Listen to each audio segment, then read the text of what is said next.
평화를 주시기 위하여 이 땅에 오신 이 성탄절을 맞이해서 여러분들 가정 가운데에 이 땅에 계신 여러분들 모두에게 주의 사랑과 은총이 충만히 임할 수 있기를 주님으로 축복합니다. 그래서 이 성탄절은 인류 최대의 명절이다. 우리나라의 어떤 추석, 설 이 정도의 명절이 아니라 온 인류의 최대의 명절이다, 이렇게 얘기할 수 있습니다. 왜 그럴까요? 그건 예수님께서 인류의 가장 큰, 어찌 보면 멍해라고 할 수 있는 죄와 사망의 이 지옥의 권세에서 우리를 건져 주심으로 영생의 복락을 주시는 은혜의 날이기 때문에 가장 기쁜 날이다, 이렇게 얘기할 수가 있는 것입니다. 그러기에 오늘 이 성탄, 기독교에 있어서 가장 큰 명절 중에 하나예요. 부활절, 성탄절, 추수감사절, 여러 가지 절기가 있는데 이전에는 성탄절이 훨씬 더 그렇게 은혜 가운데 나눴던 것 같아요. 그런 모습들이 오늘 새벽에도 말한 것처럼 시대가 변화가면서 약간씩의 어떤 이 성탄절에 대한 본질을 잃어버리는 이런 부분들이 있는데, 오늘 다시금 이 성탄절의 의미를 이 시간 같이 세우며 나아갈 때에 왜 이 성탄이 우리 가운데에 중요한 날이고 왜 기쁜 날이냐, 다시금 말씀으로 은혜 받을 수 있는 여러분들이 될 수 있기를 주님으로 축원합니다. 그런 은혜를 우리가 먼저 누리기 위해서 이 시간 먼저 서로 간의 기쁨으로 인사 나눴으면 좋겠어요. 메리 크리스마스. 메리 크리스마스 좋잖아요. 우리가 기쁨의 성탄입니다, 이렇게 나눌 수 있는 이런 은혜의 성탄이 정말 하나님의 사랑의 은혜 가운데 우리에게 풍성하기를 원하는데, 말씀드린 것처럼 그렇다면 우리가 먼저 진정한 성탄의 의미를 알아야 돼요. 지금도 이 성탄절을 맞이해서 교회는 예전보다 많이 꾸미거나 이런 것들이 많이 잦아드는데, 모르겠어요. 저는 이렇게 잘 돌아다니질 않아서. 근데 보면 지금도 가끔씩 이렇게 나오는 명동의 거리나 이렇게 바라보니까 휘황찬란하더라고요. 가장 성탄절이 왔구나 하는 모습들, 광고나 이런 것들을 바라보더라도 바깥에 트리들이 막 휘황찬란하게 이렇게 모여있는 모습을 보면서 이제 성탄이 왔네, 이렇게 크리스마스가 다가왔다라고 이런 성탄들을 바라볼 때에 왜 그렇습니까? 오히려 이 세상이 마치 큰 축제처럼, 그런데 그들이 생각만 하는 이 크리스마스라고 얘기하는 그 의미 자체도 예수님께 예비하는 날, 이런 의미가 바로 크리스마스의 의미라고 얘기할 수가 있는데, 그런 의미조차도 알지 못하고 그저 한 날 쉬는 날이기 때문에. 근데 이것도 쉬는 날이 전 세계적으로 다 쉬는 게 아니더라고요. 특별히 아시아 지역에서는 필리핀하고 우리 대한민국만 휴일로 그렇게 지정을 해서 쉬는 곳이라고 해서 제가 또 깜짝 놀랐어요. 바로 옆에 있는 일본이나 이런 나라들도 특별히 크리스마스라고 해서 일을 쉬거나 이렇게 있지 않다라는 거예요. 공휴일로 지정된 나라가 아시아 지역에서는 또 특정적으로, 우리 아시아 지역은 또 불교라는 이런 또 종교가 널리 퍼져 있는 이런 모습 속에서 특별히 성탄절의 어떤 의미를 나타내지 않는 부분들도 있는데, 그럼에도 불구하고 전 세계적으로 크리스마스 하면 유럽이나 아메리카나 아시아나 할 것 없이 크리스마스 하면 모를 사람이 없을 정도로, 정말로 오직 가운데 있는 사람이라고 하지 않을 정도라고 한다면 모두가 다 크리스마스 이렇게 기쁨으로 맞이하며 나가는데, 그 의미는 과연 얼마나 알고 있을까? 말 그대로 그냥 쉬는 날이니까 좋고, 또 이날은 연인들이 또는 아이들에게는 산타클로스가 와서 선물을 주기 때문에 각자의 어떤 마음들이 있지만, 진정한 성탄의 의미는 바로 어디에 있느냐? 사망의 권세를 깨트려 주시는, 이 죄를 갖다가 사해 주시기 위하여 하나님께서 온 인류를 위하여 예수님을 이 땅에 보내주신, 이것이 가장 큰 성탄의 의미라고 이야기할 수가 있는 것입니다. 물론 삶을 살아갈 때에 정치적으로, 경제적으로, 사회적으로, 문화적으로 해방되고 평화를 누리고 또 풍요로움을 누리는 것도 중요해요. 이왕이면 우리가 이 세상에서도 잘 살고 평탄하게 사는 것 다 바라고 원하는 것입니다. 가난한 자, 병든 자, 억압받은 자들을 해방시켜주고 서로 사랑하며 살아가는 일도 중요하다고 얘기할 수가 있어요. 그래서 예수님도 이 땅에 오셔서 공생 사역을 할 때에 그저 하늘만 바라봐, 천국만 생각해야지 이렇게만 말씀하신 것이 아니라 병든 자들, 또 힘들어하는 자들, 배고파하는 자들, 주님은 다 그들에게 하나님의 은혜 가운데에 병을 고쳐주시고 귀신을 쫓아내시며 먹을 것을 베풀어 주시며 나아가는 놀라운 일들을 감당하셨음을 우리에게 증거하고 있어요.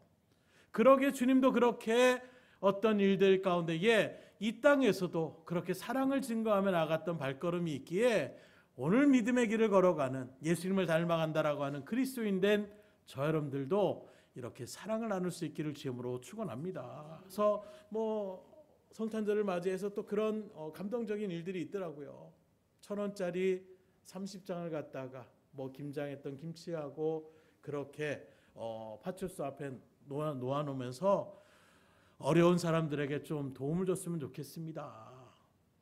자신들도 어찌 보면 나라에서 지원을 받고 있는 그런 가정 가운데 있는데 그럼에도 불구하고 우리보다도 더 힘든 어떤 그런 사람들에게 조금이나마 도움을 줬으면 좋겠다. 큰 액수는 아닐 거예요. 그럼에도 불구하고 정말로 나눔을 베풀며 나아가려고 하는 그 모습이 우리에게 떨림이 되지 않습니까? 믿음의 길을 걸어가는 기독교인들은 말 그대로 그리스도인이라고 할 수 있는 우리들이 바로 사랑을 그렇게 베풀며 나누며 나아가는 그런 자리 가운데 세움받기 위하여 하나님께서 불러주신 것이고 그 일들을 예수님께서 우리에게 본을 보여주시며 나아갔던 그 삶의 모습을 우리가 다시금 믿음 가운데 세워야 되는데 말씀드린 것처럼 세상의 어떤 구제의 일들, 어려운 사람들을 도와주고 힘든 사람들을 갖다가 격려해주며 나가는 이런 일들도 중요해요. 그러나 그 무엇보다도 중요하고 시급한 것은 바로 무엇이냐? 우리 가운데에 멍에로 매여져 있는 이 죄의 문제를 해결하는 것이 가장 시급한 것이에요. 이 죄의 문제를 해결하지 못하고 이 세상에서 아무리 우리가 잘 산다고 할지라도 정작 영생의 은혜를 우리가 누리지 못하는 자리 가운데 있다라면 가장 불쌍한 자일 수밖에 없음을 여러분들이 분명히 아셔야 되는데 그래서 주님께서 가장 우리에게 시급한 것이 이 죄에 대한 문제임을 하나님은 사랑으로 아셔서 이 문제를 해결해 주시게 하여 이 땅에 오신 것이 바로 예수님의 성육신의 사건, 성탄이라고 이야기할 수가 있는 것입니다. 그래서 오늘 본문 21절의 말씀을 다시 한번 말아보세요.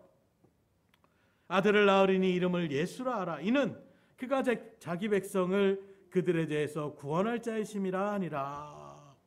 곧 예수님이 태어나실 때부터 이미 그의 육신의 아버지가 될 요셉에게 천사가 와서 그 아들의 이름을 예수라 하라. 예수라는 이름의 뜻 자체가 무엇이냐? 구원자라는 의미를 나타내고 있는 것입니다.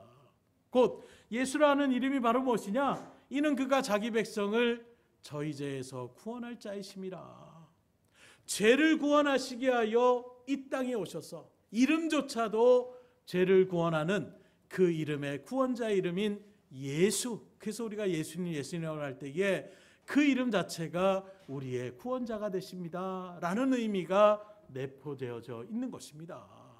나아가서 주님도 스스로를 내서 선포하며 나갈 때에 요한복음 10장 10절에 이렇게 증거합니다. 내가 온 것은 양으로 생명을 얻게 하고 더 풍성히 얻게 하려 함이라. 그래서 예수님이 이 땅에 왜 오셨는가? 내가 왜 여기에 왔느냐? 왜 내가 굳이 저 하늘 보좌를 내려놓고 인간의 몸을 입고 이 땅에 내가 이렇게 나아가는 이유가 무엇이냐? 내 양들에게 생명을 주기 위해서라는 거예요. 더 풍성한 그런 은혜를 얻게 하시게 하여 이 땅에 예수님이 오셨다라고 이야기하고 있는 것입니다.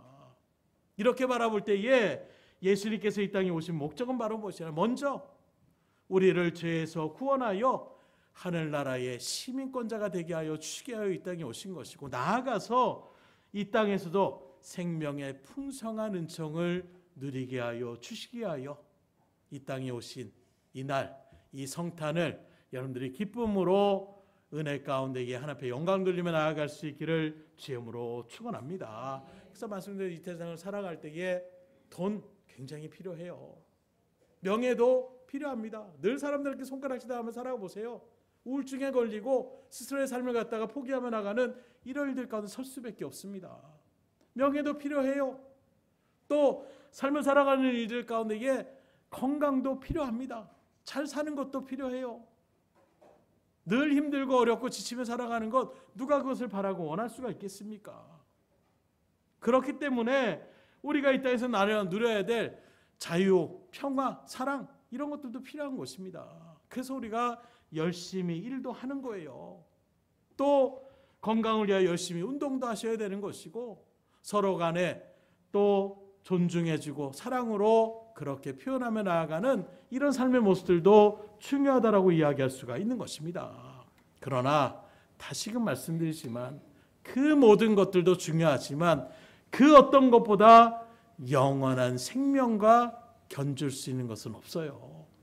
영생의 은혜가 우리 가운데 가장 필요한 것임을 이야기할 때에 그래서 주님은 뭐라고 하느냐? 마가복음 8장 36절에 보면 사람이 온 천하를 얻고도 자기 목숨을 잃으면 무슨 소용이 있겠느냐.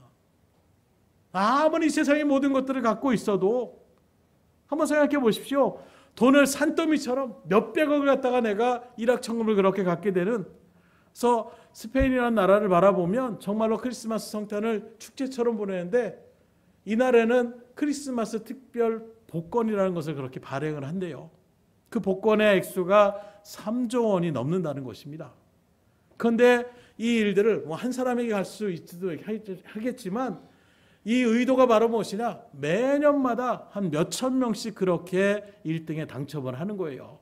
그래서 그 액수를 나누게 되면 적어도 한 사람당 6억 원의 그 정도의 어떤 복권 그림을 그렇게 당첨이 되게 되는데 그 취지가 바로 무엇이냐?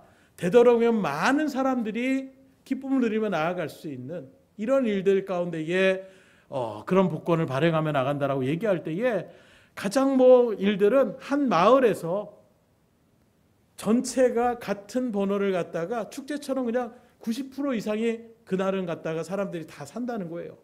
그런데 그 마을의 모든 사람들이 그냥 이장님이 알아서, 동장님이 알아서 그냥 그 번호 그냥 우리 이름으로 그냥 다 샀으면 좋겠습니다. 샀는데 어떻게 될까요? 그게 1등으로 당첨이 된 거예요. 한순간에 정말로 그 마을 전체가 축제 분위기로 모두가 다 예배 없이 가정마다 일확천금이 이렇게 생기며 나아가는 이런 일들이 복권의 어떤 일들 속에서도 기록적으로 남겨져 있는 이런 모습들이 있는 것입니다. 그러면서 한 사람이 그러더라고요. 정말로 매년마다 크리스마스 거긴 축제겠네요.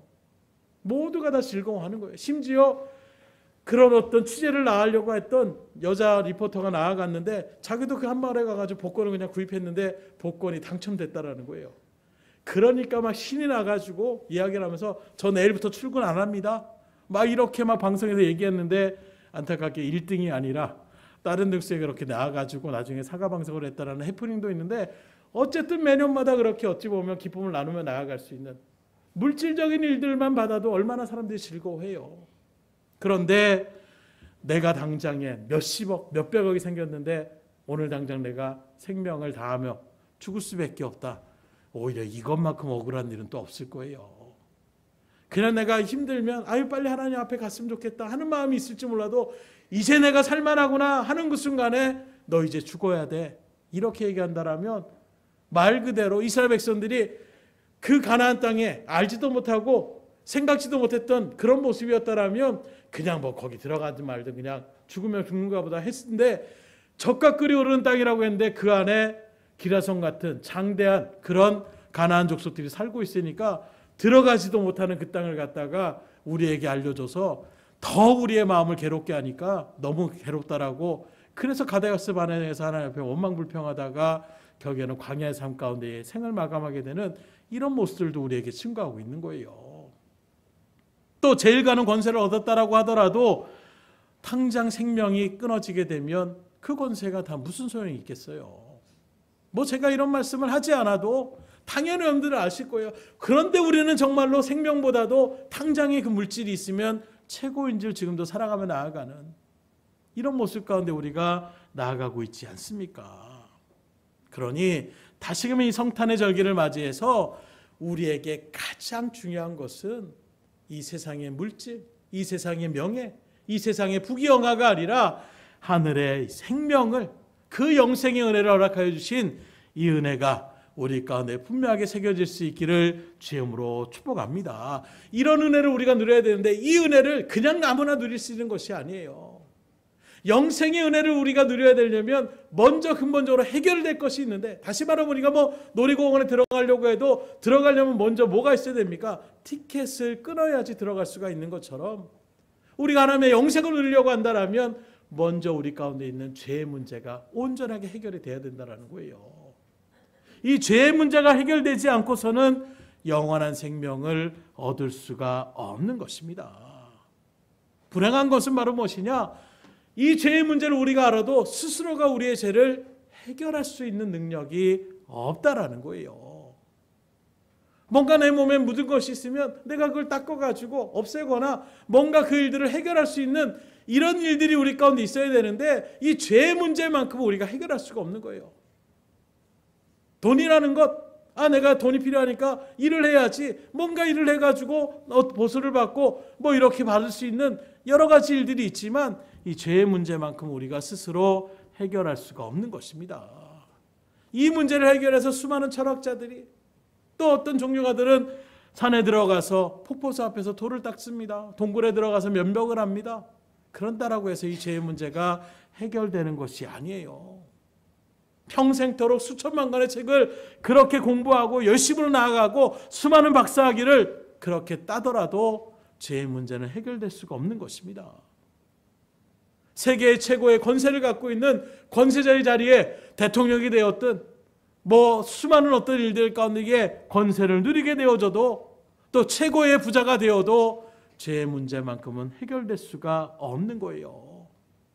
말 그대로 이제는 은하계를 넘어서서 다른 은하계 가운데에 인공위성이 이제 그렇게 나아가게 되는 이런 놀라운 과학기술로도 죄의 문제만큼은 해결할 수가 없는 것입니다.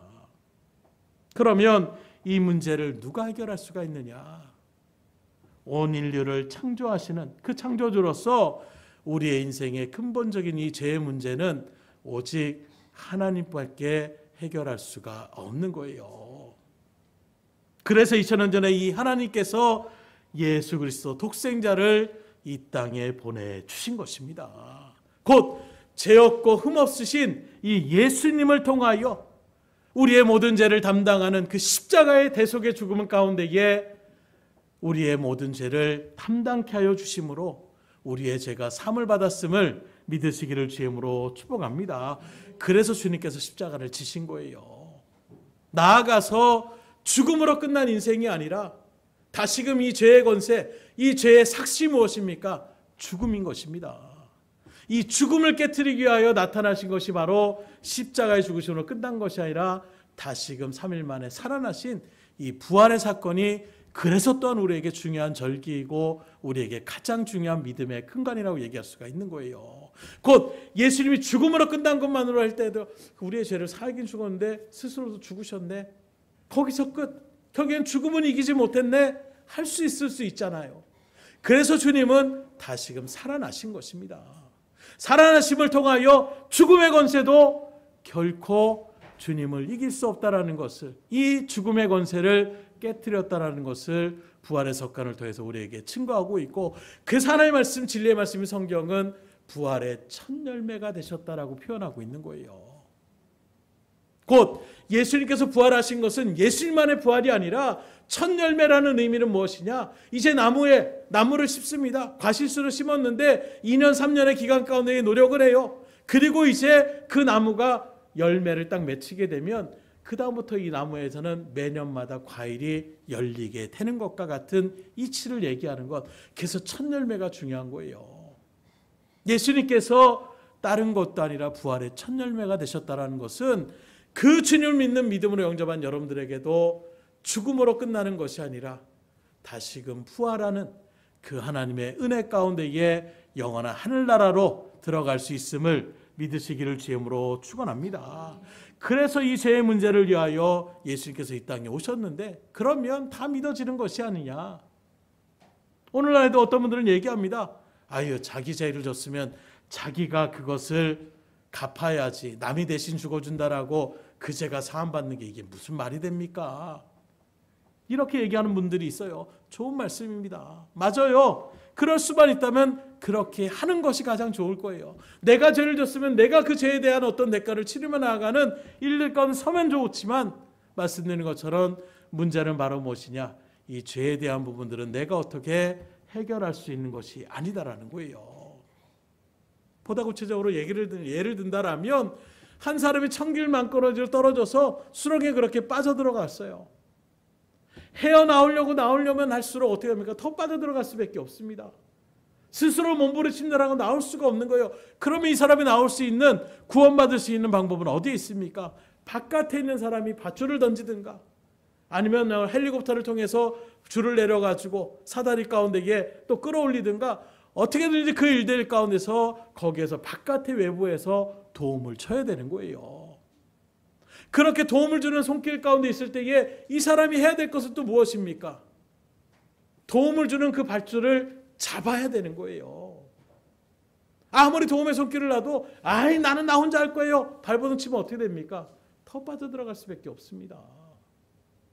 오늘 우리들이 주님을 영접하는 것이 바로 그와 같은 것입니다.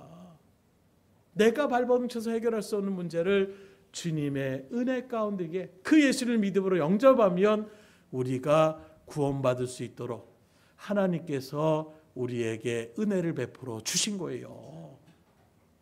그럼 우리가 해야 될 것은 그 예수님을 그대로 믿음으로 나의 구주가 맞습니다. 나는 주님을 통하여 구원받은 자가 되었습니다. 믿음으로 고백하는 그 일들 가운데 서는 것, 이게 바로 우리가 나아가야 될 믿음의 자리임을 성경은 분명하게 증거하고 있는 것입니다. 이렇게 우리 가운데에 은혜를 베풀어 주시기 위해서, 우리를 건져 주시기 위해서, 죄의 수렁 가운데 있는 우리들을 붙잡아 주셔서 다시금 살려주시기 위해서 2000년 전에 예수님께서 이 땅에 오신 것이 바로 성탄의 의미라는 거예요. 나아가서 예수님이 이 땅 가운데 오셔서 우리에게 영생을 주셨다. 이 말씀은 무엇을 얘기하느냐? 천국 백성이 되게 하셨다는 것을 우리에게 증거하고 있는 것입니다. 그러면 또 어떤 사람들 그렇게 얘기해요. 죽으면 그만이지, 천국이 어디 있느냐, 지옥이 어디 있느냐, 이렇게 또 얘기하는 분들이 있습니다. 그런 일들 속에서 제가 말씀드리잖아요. 우리 학생은 뭐 이렇게 세례 학생 그런 일들을 교육하면서 그런 얘기들 할 때에 천국이 어디 있어요, 이렇게 얘기할 때가 있더라고요. 그때 갑자기 하나님이 주신 것이 무엇이냐? 확률은 50%다. 믿지 않는 사람들, 그것이 있다고 없다고 생각하고 얘기하는 사람들, 전혀 하나님도 알지 못하고 부인하며 나가는 사람들에게 있어도 천국이 있을 수 있는 확률도 50%고 없을 수 있는 확률도 50%다. 그런데 믿음으로 그것을 영접한 사람에게는 50%가 아니라 70%, 80% 아니 100%로 우리에게 믿어질 수가 있는 거예요. 중요한 것은 바로 무엇이냐? 확률은 제로가 아니에요. 100% 없다. 이러면 얼마나 깨끗하고 좋겠어요. 그런데 주장하는 사람도 있고 없다고 얘기하는 사람도 있다라면 세상적으로 얘기한다면 확률적으로는 반발이라고 얘기할 수 있어요. 그런데 만약에 없다라고 생각하고 그렇게 하나님을 부인하고 내 멋대로 살고 예수님을 구주로 영접하지 않고 그렇게 죽었는데, 죽은 다음에 정말로 천국과 지옥이 있다라면 이것만큼 정말 안타까운 일이 어디 있겠어요. 그러게 예수님도 우리에게 나사로와 부자의 비유를 통하여 우리에게 분명하게 선포하시는 것입니다. 그 시대에도 사두개인들 같은 사람들은 율법대로 하나님 말씀대로 하지만 그 다음에 사후의 세계들에 대해서는 부정하는 사람들도 있었어요. 그런 그들에게 증거하는 것입니다. 그때의 부자가 이 세상에서 정말로 누릴 것을 다 누리며 살았지만 정작 지옥불에 떨어지고 나니까 그 다음에 후회를 하는 거예요. 그런데 그 다음에 후회는 어떻게 평격이 될 수가 없는 것입니다. 그러니 어떻게 합니까? 내가 진작에 알았으면 내가 여기 안 들어왔을 텐데. 거기서 이제 더 나아가서 이제는 나는 후회도 되지 못하니까 그 다음에 뭐라고 합니까? 그래도 자녀를 사랑하는 마음은 있었던 거예요. 어쨌든 세상에서는 영생복락과 정말로 부귀영화를 누린 것뿐만이 아니라 세상에서 그래도 친지들을 사랑하고 사람들은 그래도 관계를 잘 맺었던 그런 마음의 어떤 심성들을 바라볼 수 있는 거예요. 그래서 우리가 말하는 것처럼 선으로도 못 갑니다. 착한 모습이 있다라고 해서 뭐 좋은 일을 행했다라고 해서 들어가는 것이 천국이 아니에요. 뭐라고 합니까? 나는 그래도 어쩔 수 없지만 그러면 내 친척들, 내 자녀들, 그 사람들에게 정말로 지옥은 있다라고, 천국은 있다라고 그들에게 좀 저 나사로를 다시금 살려서 보내셔서 그들에게 좀 증거해서 그들만큼은 여기 오지 않도록 그렇게 좀 해주십시오. 이렇게까지 처절하게 얘기하며 나아가는, 그때 뭐라고 합니까?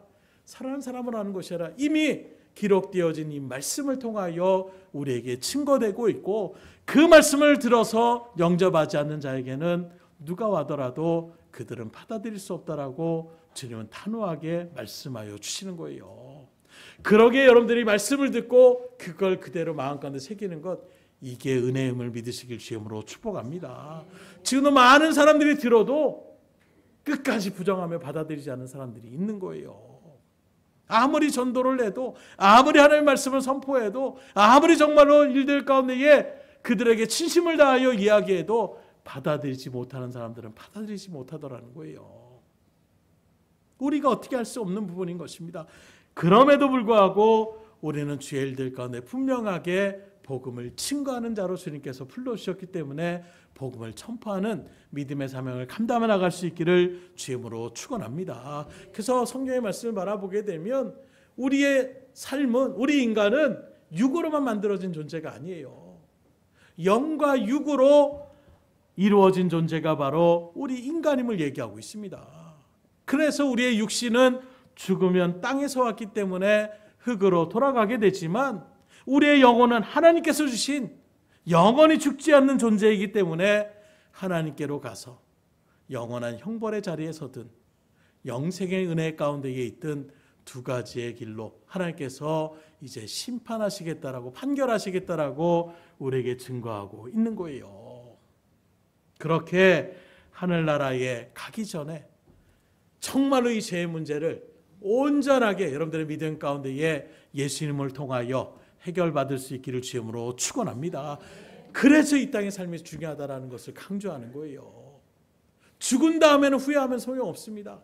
그때 내가 어떻게 천년을 내가 열심히 하겠습니다. 내가 정말로 그 모든 것들을 어떻게든지 하겠습니다. 죽은 다음에는 더 이상의 기회는 없어요. 살아있는 여러분들의 이 순간이 그것을 결정짓는 순간이기 때문에 지금 이 순간이 중요한 것입니다. 예수님을 통하여 이 성탄의 의미, 여러분들의 죄를 온전히 씻겨주신 그 은혜를 다시금 믿음 가운데에 찬양으로 영광 돌리며 나아갈 수 있기를 주님으로 축원합니다. 이렇게까지 이야기를 해도 그러면 또 얘기합니다. 증거 있느냐? 증거를 내놔라. 그러면 그 증거가 우리 가운데 확실하게 증거한 것이 바로 무엇이냐? 바로 이 성경의 말씀이 우리에게 증거가 되는 거예요. 아니, 성경이 무슨 그 믿는 사람들한테는 있는 것이지, 놀라운 것은 지금도 전 세계에 온 인류의 역사상 이 성경은 누구보다도 많이 읽었던, 어떤 책보다도 많이 읽었던 베스트셀러 중에 베스트셀러예요. 지금도 2500개의 각 나라의 언어로 그렇게 새겨져서 수많은 사람들이 이 성경의 말씀들을 접하게 되는 것입니다. 놀라운 것은 이 말씀을 접하는 것으로 끝나는 것이 아니에요. 말씀을 읽는 가운데에 그 말씀이 믿어지는, 그리고 천국과 지옥을 믿음 가운데 바라보며 주의 일들 가운데 예수님을 영접하며 나아가는 놀라운 은혜의 역사가 지금 하나님의 은혜 가운데에 펼쳐지고 있는 것입니다. 그래서 그 어떤 나라보다도 이 기독교의 복음이 증거되기 힘든 나라가 어느 나라냐? 북한도 정말로 힘들고 이슬람 어떤 일나 힘들지만 우리가 아는 이스라엘도 정말 하나님의 말씀, 이 예수 그리스도의 구주 되심을 증거하는 것이 그 어떤 나라보다 힘든 나라예요. 왜냐하면 그들은 구약의 율법만을 여전히 증거하며 그것을 확신하며 나가는 그런 민족입니다. 그들은 지금도 예수님을 부인하고 메시아를, 지금도 구원자를 기다리며 나아가고 있어요. 나무에 들려 죽은, 비참하게 죽은 그 사람이 어떻게 우리의 구원자가 될 수가 있느냐? 지금도 유대인들은, 그리고 부활의 사건들도 성경에 나타나는 것처럼 수많은 일들 가운데 야, 이거 제자들이 몰래 훔쳐갔다라고 해라, 이런저런 일들 가운데서 우리들은 하나님의 말씀을 통하여 그것을 받아들이지만 그들은 그것조차도 읽지 않아요. 왜요? 신약 말씀 자체를 그들은 접하지 않습니다. 그런 일들 속에서 지금도 수많은 선교사들이 복음을 증거하며 나가고 있어요.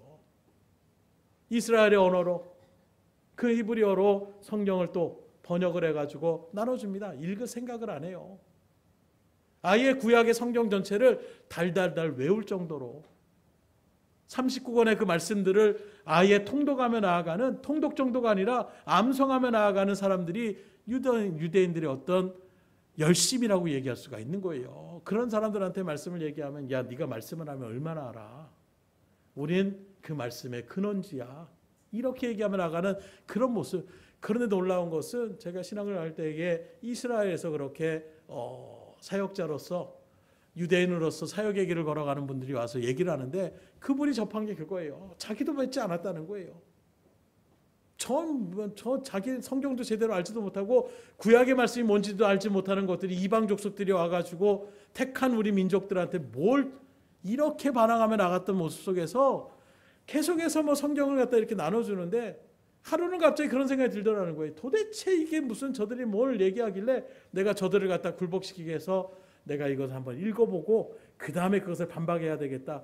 그리고 신약의 성경을 갖다가 접하게 됐는데, 거기서 예수님을 만나게 되고 예수님을 구주로 영접했다라는 거예요. 이게 놀라움의 역사라는 것입니다. 그래서 신학적으로도 자연의 어떤 나타나는 그런 환경들을 통하여서도 하나님의 어떤 존재를 미개아마, 정말 흐릿하게 우리가 알 수 있지만, 특별 계시라고 할 수 있는 이 하나님의 말씀, 그러기에 새벽에도 말씀드렸듯이 말씀을 읽으셔야 돼요. 말씀을 가까이 하셔야 돼요. 왜냐하면 이 말씀을 통하여 하나님의 구원의 은혜가 우리 가운데에 펼쳐지기 때문인 것입니다. 그래서 우리가 잘 아는 마태복음 4장 17절에 주님께서 이 땅에 오셨을 때에도 가장 먼저 선포한 것이 무엇이냐? 회개하라, 천국이 가까이 왔느니라. 첫 복음의 선포가 회개하라, 천국이 가까웠다라는 거예요. 주님께서 천국이 가까이 왔다라는 것, 다시 말하면 천국이 있다라는 것을 분명하게 선포하고 있는 것입니다. 또 우리가 아는 요한복음 11장 25절 26절에 보면, 나는 부활이요 생명이니 나를 믿는 자는 죽어도 살겠고 무릇 살아서 나를 믿는 자는 영원히 죽지 아니하리라. 하나님께서 우리에게 선포하고 있는 것입니다. 이걸 누가 증거했어요? 오늘 말씀에 나타나는 구원자 되시는 예수님이 선포하셨다는 것입니다. 이렇게까지 얘기해도 또 딴지를 거는 사람들이 있어요. 나는 성경 자체를 인정할 수 없다. 말씀드린 것처럼 그럼에도 불구하고 지금도 수많은 사람들이 성경을 읽고 있습니다. 수십억의 사람들이 그 시대를 거쳐가면서 하나님의 말씀을 접하고 지금도 이 말씀을 받아들이며 나아가는 이런 모습들, 그 모습 속에서 우리가 아는 보통의 사람들만 있는 것이 아니에요. 천문학자도 있고 과학자도 있고 정말로 정치가들도 있고 수많은 사람들이 하나님의 말씀을 접하게 되는 것입니다. 그 사람들이 지식이 없습니까? 바보입니까? 그런 사람들도 하나님의 말씀을 받아들이면서 천국과 지옥이 있다는 것을 믿음으로 받아들이는 것입니다. 물론 예수님을 안 믿는 사람 중에서도 똑똑하고 인격적으로 훌륭한 사람들, 그런 사람들도 그것을 나는 그래도 믿지 않겠다 하는 사람들도 있을 거예요. 그러나 분명히 아십시오. 영과 육의 차원은 비교할 수 없는 그런 차원임을 성경 우리에게 증거하고 있습니다. 곧 육적인 것, 물적인 것은 이 세상의 3차원적인 것에 머무르고 있다라고 한다면, 영적인 것은 그것을 초월하며 나가는 거예요. 감히 상상할 수 없는 것이 하늘나라의 신비인 것입니다. 그렇기 때문에 아무리 세상적으로 똑똑하고 인격적으로 훌륭해도 죄로 말미암아 어두운 가운데 무지함으로 그것을 받아들이지 않는다라면 이것만큼 미련한 것이 없어요.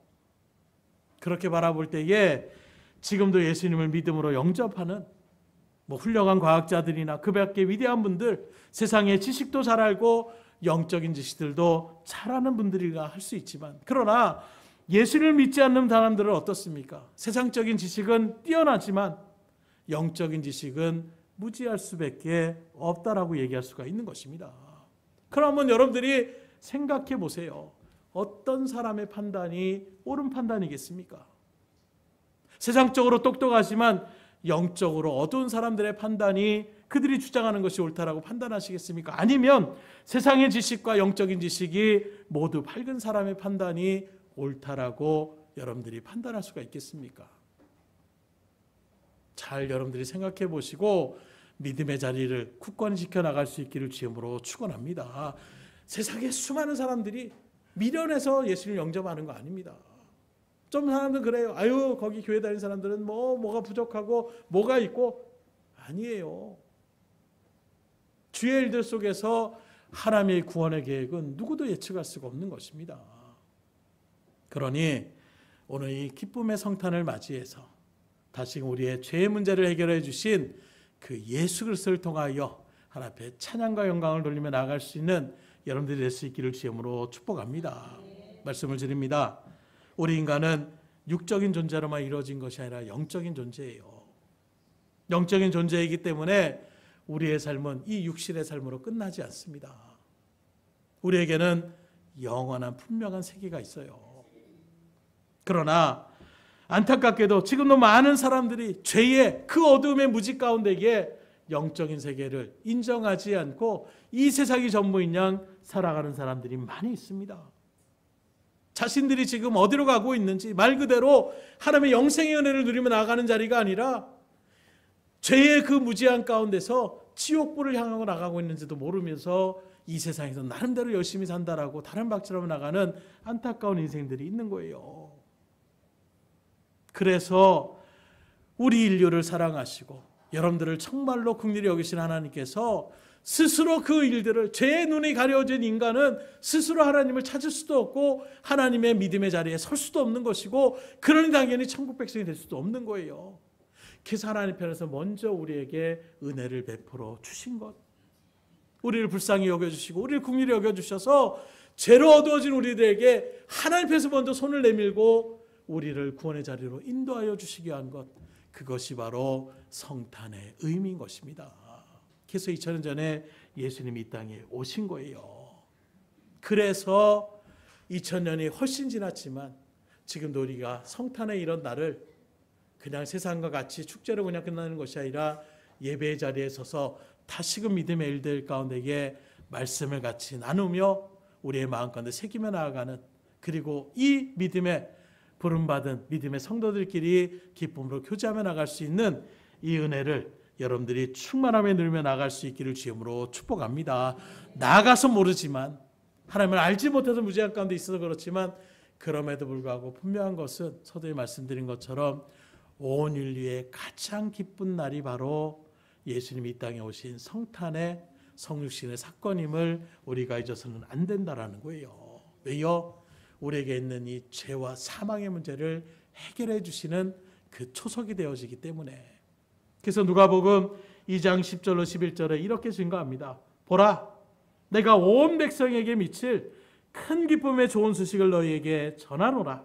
오늘 다윗의 동네에 너희를 위하여 구주가 나셨으니 곧 그리스도 주시니라.